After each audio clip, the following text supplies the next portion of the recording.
This is the inside of the Benimar Tessoro 483. If I firstly move to the main control panel, I can turn the 12 volt on by firstly pushing this button, followed by this button. As you can now see, all of the lights have now come on, and all of these lights can be individually turned on and off on their own switches. The next button is for the water pump. The water pump needs to be on so we can get water out of the taps, flush the toilet and fill the boiler if it has been drained down. And then next we have awning light on and off. And then buttons along the bottom mainly give us information. So this first one here will give us a condition of the leisure battery, and the next one will give us a condition of the vehicle battery. Next, how much water is in the fresh water tank. When the grey water tank needs emptying, a red light will begin to flash next to the grey water tank symbol just here, letting you know you need to be draining it down. And when the fresh water tank drops into the last amber, this will begin to flash from time to time to let you know that you're getting low on fresh water. And if either of the batteries were very low, again you would get flashing indicators. This last button here just controls the illumination of the control panel. You can brighten it up and dim it down.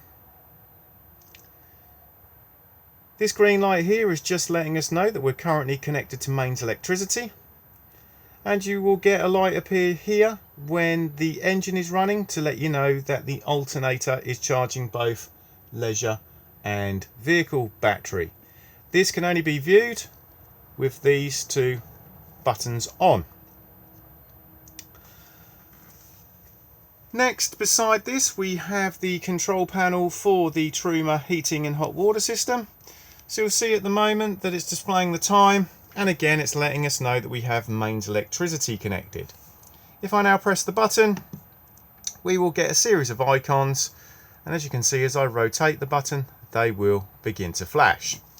So if we start with the first icon just here, this one is for the heating. So if I now click on it, heating is off, and if I begin to rotate, we can now pick whatever temperature we would like it inside the motorhome, right the way up to 30 degrees. So once you've decided, just press the button to store it in, and you'll now see a flame has appeared above. That flame there just represents the heating system, and it's just letting you know that you've set a parameter. Whenever the heating is in operation, the flame will begin to flash, and it will continue to flash until it's achieved the temperature you have asked.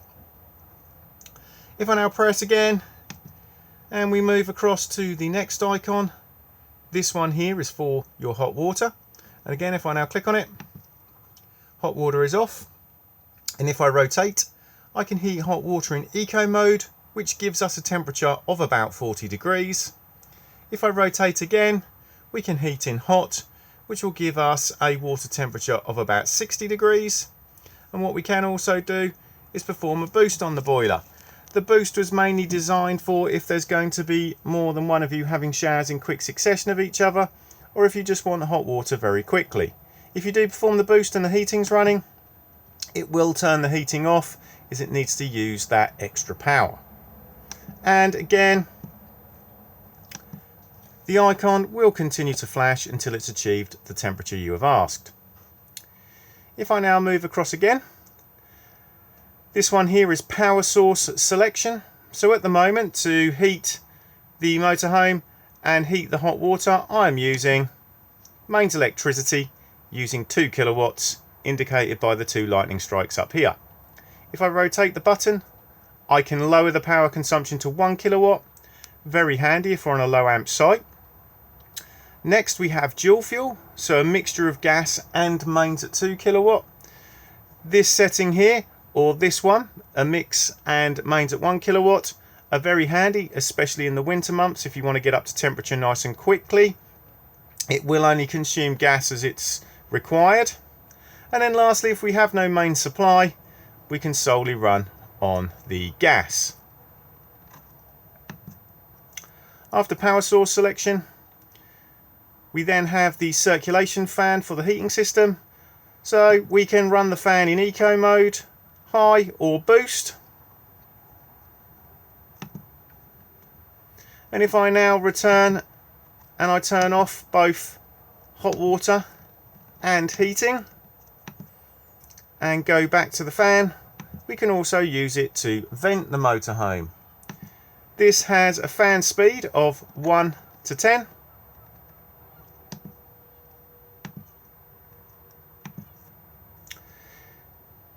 If I now drop to the lower icons, this first one here is for a basic timer. So if I now click on it, we can set when we would like the timer to begin and then when we would like it to end, and then what we would like on within that timer.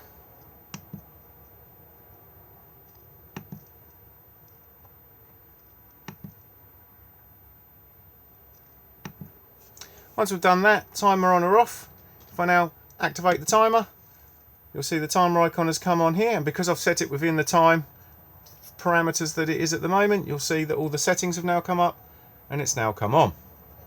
If I now return to it, I can now turn it back off, and if I go back in, I can now alter it again.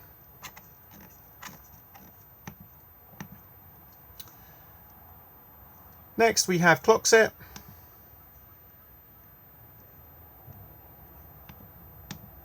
And then lastly, we have the settings menu.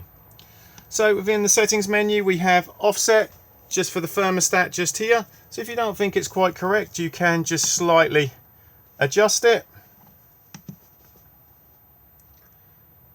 Temperature, just if you prefer it displayed in Celsius or Fahrenheit. Brightness of this screen. 12 or 24 hour clock. Language, index, more for the technicians, it just lets them know what software this is running, and then lastly full factory reset. So from time to time these control panels can throw up error codes. They will usually be something relatively basic. So if you're trying to run the system on main supply and you're just not hooked up or you've tripped, etc., it's going to let you know on the screen. You'll get a series of letters and numbers, and a little warning triangle will appear.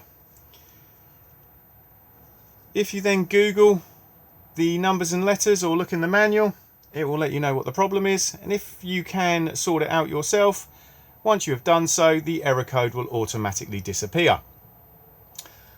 Another error code you can get is if you don't have any gas, or if you're running the system on gas and you go and open this window just here. On this window there is a pressure switch, so as soon as you open it the pressure switch will flick out, and if you are running it on gas will automatically cut it out.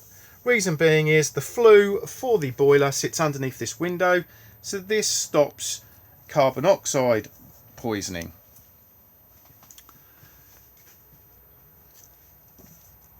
If at any point you have an error code that will not just clear down automatically, just go to the warning triangle and double click on it, and it will then sometimes say no error and disappear. If that doesn't work, if you still have anything running along the top here, turn them off, as it can reassess a lot faster when it's not trying to do lots of things at once. If that doesn't work, I then always suggest just doing the factory reset, because sometimes that's all it requires. This system can also be controlled via the Truma app. If you are going to use this, firstly go to the App Store and download it onto your device.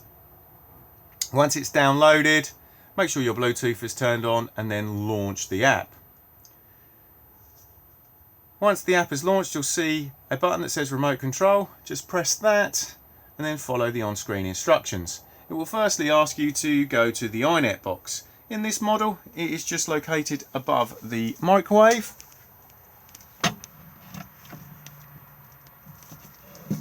And it will ask you to press the Bluetooth button, which is just located here. Once you've pressed this, you will then be able to connect up to it and control your heating and your hot water locally via Bluetooth. What you can also do, if you wish, is add a pay-as-you-go SIM card, which just locates where my finger is, about here. Once you've popped this in and registered it through the app, you can then control your heating and your hot water from much further afield. Whilst we're up here, we also have in the centre here the solar panel regulator. We don't need to do anything with this, it will just smart charge the batteries as it's required. And you'll see at the moment we have a light on for solar on, so it's just indicating it is receiving UV light. And you'll see that the panel is currently in float mode, meaning that both batteries are either fully topped up or requiring just a minimal charge.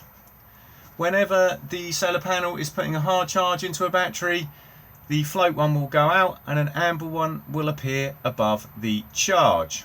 If there's a problem with the solar panel, a red light will appear where the alarm is. Also up here is the digital amplifier for the television aerial on the roof. Just make sure it's on, it turns on and off on the side just here, and then control the boost just on the dial here. Once this is on and the boost has been turned up, you can then use your television. The television will need to be retuned in every time you change location. And because this is a travel TV, it is extremely easy.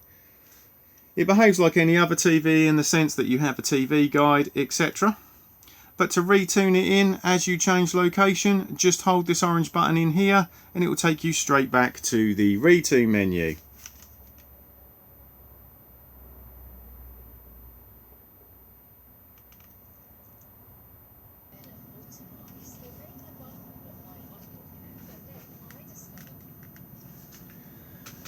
If I now move to the bench seat just here and remove the cushions, you will see that we have storage underneath this section just here, and then we have components underneath this section just here. So firstly we have the Truma boiler. The drain valve for the boiler is just located here, and these particular valves are automatic. So if it's in the closed position like it is at the moment and the internal temperature drops below about 3-4 degrees, this valve will automatically open and drop any water out of the boiler to frost protect itself. If it auto drops, all that will happen is a blue button will just pop out at the bottom just here. If you are going to manually drain it down, all you firstly need to do is just make sure that the water pump is turned off and then twist this blue diamond. And as you can see, the button has now popped out and it's now beginning to drop all the water out of the boiler underneath the motorhome at this point here. I always suggest that if you are fully winterizing the motorhome, that you then also go around and open up all of the taps, because this will help release any airlocks in the system. When it comes to refilling the boiler, close all of the taps, make sure that the boiler is back in the locked position. So if we now twist this back and push the blue button back in, make sure the fresh water tank has been filled, and then turn the water pump back on and it will then begin to refill the boiler. Let the water pump run for a few minutes and then begin opening the taps. They'll cough and splutter as they force the air out. Once they're running both freely on hot and cold, reclose, and then the system will fully reprime itself. If this drain valve auto drains and you are trying to push the blue button back in and it's not staying in, it's just too cold in the motorhome, and you will need to turn the heating on to generate some heat to allow it to reset. The only time we're touching the blue diamond is when we are manually draining the boiler down. Also underneath here we have the charger for the batteries. We then have the 12 volt fuses just here. So if anything is not working on 12 volt, just check to see if you have blown a fuse. If you are going to blow a fuse, the main one that will blow in this particular model is the yellow 20 amp one. This is the fuse for the electric drop down bed, and this can be blown very easily if you have too much stuff on the bed when you're trying to put it up.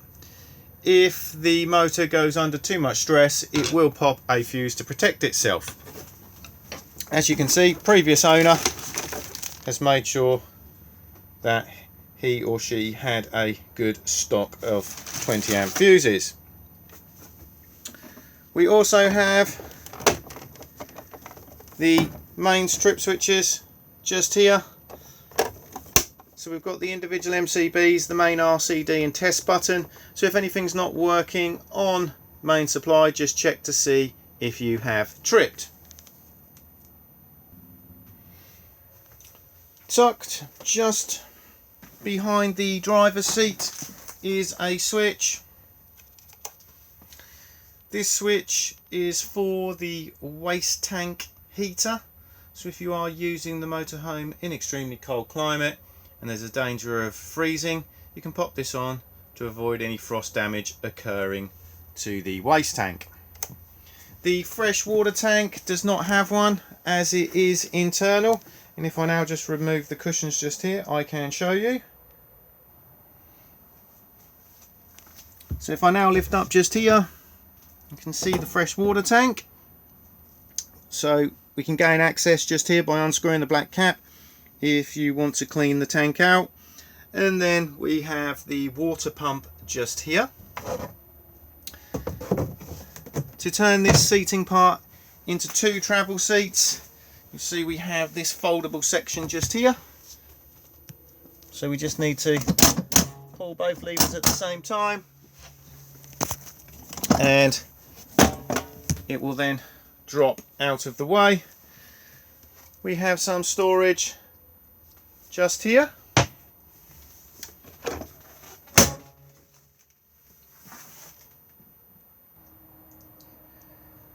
The table can be moved around just using this lever just here. So just squeeze it and then it can slide and rotate.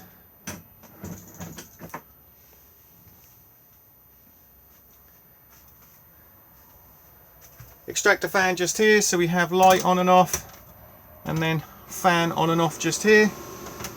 And then beneath that we have the electric hot plate just here, so this will work when the motorhome's connected to main supply, and it operates just here, and the red light comes on to let you know it's in operation. We then have the two gas rings, and it's just push in, twist and push the igniter.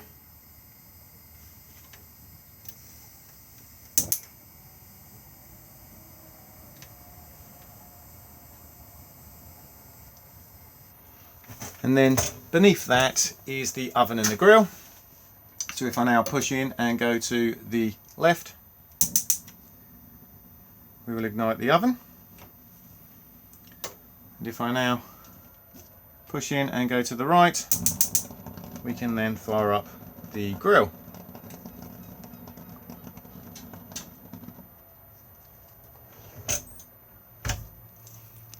Cutlery drawer just here. But you'll also find the gas isolation taps for the motorhome. So we have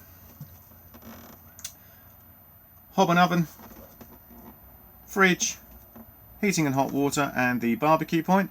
They're all in the on position, and quite frankly they can stay like that. I always say these are more for maintenance than anything else.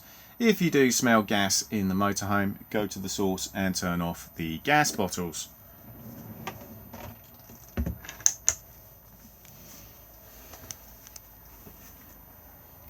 Microwave just here, and again this will operate when the motorhome is connected to main supply. Always advisable to remove the contents for travel. At the top here we have power setting, and then down here we have the timer. Beneath this is the Thetford fridge freezer, on and off just here. And this particular model is automatic, so as long as it's on A for auto, it will find the best power source it can for you. So because we're currently hooked up to main supply, it's automatically detected mains and put us on to mains. If I was now to run outside and pull the mains lead out, it would then automatically attempt to fire itself up onto gas, and then as soon as we start the engine of the motorhome, it will then go over to 12 volt maintain to keep itself cold whilst on the move. As you can see, after a few seconds the display will disappear, but you can see it's still operating by the green light here, and if we just tap, it will re-illuminate. If I press just here, I can take it out of auto and manually put it onto mains, or manually put it onto 12 volt maintain. We're going to get an error code at the moment because the engine isn't running, and I can manually put it onto gas. But auto is the easiest option to have it on. Temperature control just here. And then lastly, we have the unit's anti-condensation jacket on and off. So off and on just here. You need to make sure that the anti-condensation jacket is definitely on during the warmer months of the year. This will stop a build-up of condensation behind the unit, which would then run down the back and form a puddle beneath it. Because this motorhome is fitted with a Gaslow system, do make sure that when you are not using the fridge to turn it off, or otherwise if you're not connected to a mains supply, it will automatically switch itself over to gas and deplete your gas bottles.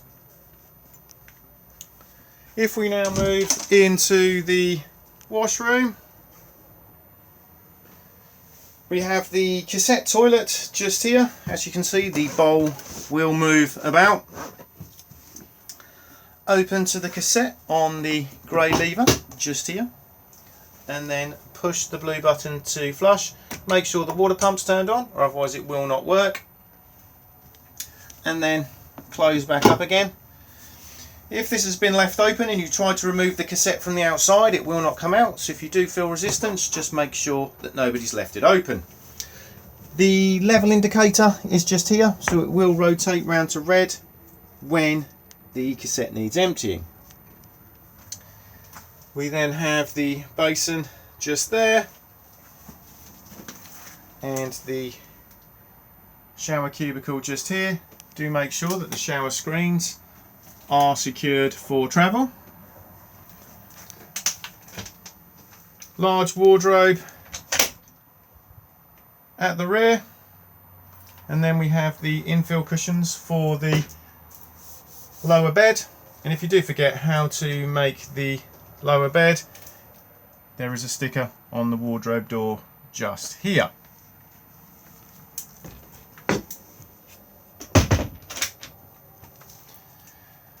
With the electric drop down bed, it is just a matter of pushing the button, and as soon as you let go it will stop. As you can see, there are nets underneath that can be clipped to the ceiling if you're having the bed in the higher position, and then the ladder just hooks on here. If you are having it in the lower position, make sure that all cushions are not going to obstruct it and that the table has been lowered.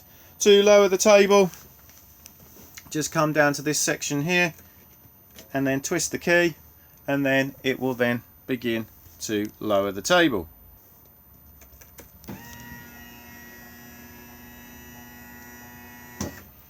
And then just maneuver it into the center and then continue to lower. If the bed was to malfunction and you cannot get it up or down, it can be manually wound as shown there. The wind point on this particular model is just here, so just remove the front faceplate and then there's a 13mm nut just behind here. To make the lower bed drop the table down so it is then resting on these sections, and then also just flap this section across, and then once you have done this, pop the cushions into place using the 2 infills as well, just like so.